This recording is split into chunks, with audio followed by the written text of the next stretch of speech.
In today's session, I'm going to talk about the T2 test. Here you can read the assignment which was written by me in the book. So our task is to compare the patients at Wonderland Clinic against the ones at Disneyland Clinic, and we need to compare the blood glucose levels. Blood glucose can be considered normally distributed, which is good for us because it means that the data are normally distributed, and we have two totally independent groups, which enables us to use the two-sample t-test, which I am going to begin right now.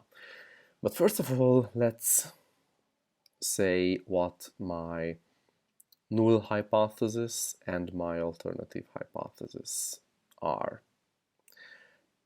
So, if I begin to think, a null hypothesis always needs to be a negative statement. So here, I'm going to say that there is no difference between the two groups, meaning that the alternative statement hypothesis will say that there is significant difference between the two groups. Now, before writing down the Excel formula, I have to know that for this test I need to perform an F-test before beginning the actual T2 test, which is done by the F-test formula, which will ask an array 1 and an array 2. And close the brackets and just hit enter. And I'm going to get the actual p-value of the F-test, so I'm just moving it from here to there, because if I want to answer my question, is F-test necessary? Absolutely yes. And now the F-value can also be calculated by determining the variance belonging to the group number 1 and belonging to group number 2, and then dividing one by another, which means minimum 3 extra steps. One cardinal rule in medical statistics when you do it in Excel is to do the exercise in as few steps as possible. So the more you write, the more you actually calculate, the more chance you have of miscalculating and failing the whole exercise. And of course, this applies not only to medical statistics exam, but it also applies to a PhD, to a thesis, anything.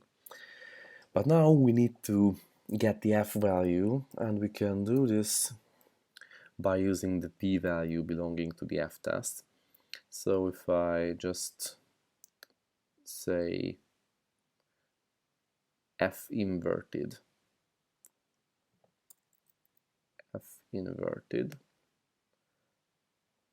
now I just have to insert the probability and the 2 degrees of freedom.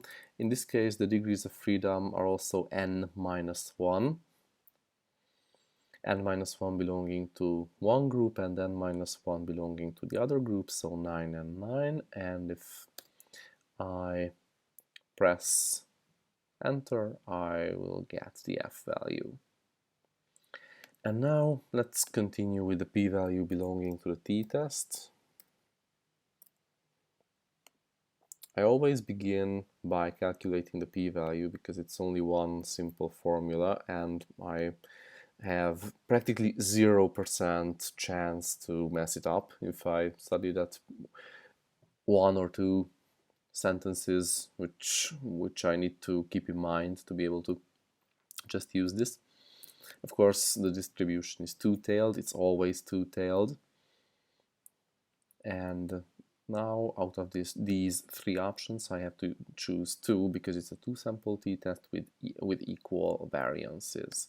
So 2 and 2, and by closing the brackets, I just finish the formula. I hit an enter, and there I get a 77.45% probability. And now let's just revert the test statistic, which is going to be t inverted two-tailed. The probability here can be selected, and of course the degree of freedom is 2 times n minus 2, which is 10 plus 10, so 20 minus 2, 18.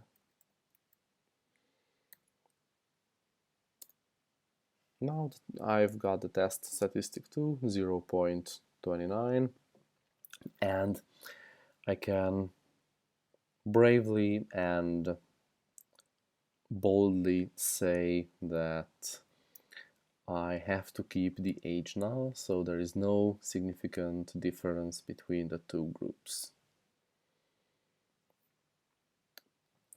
Let me put it up, put it down here. I keep the age null. There is no significant difference between the two groups.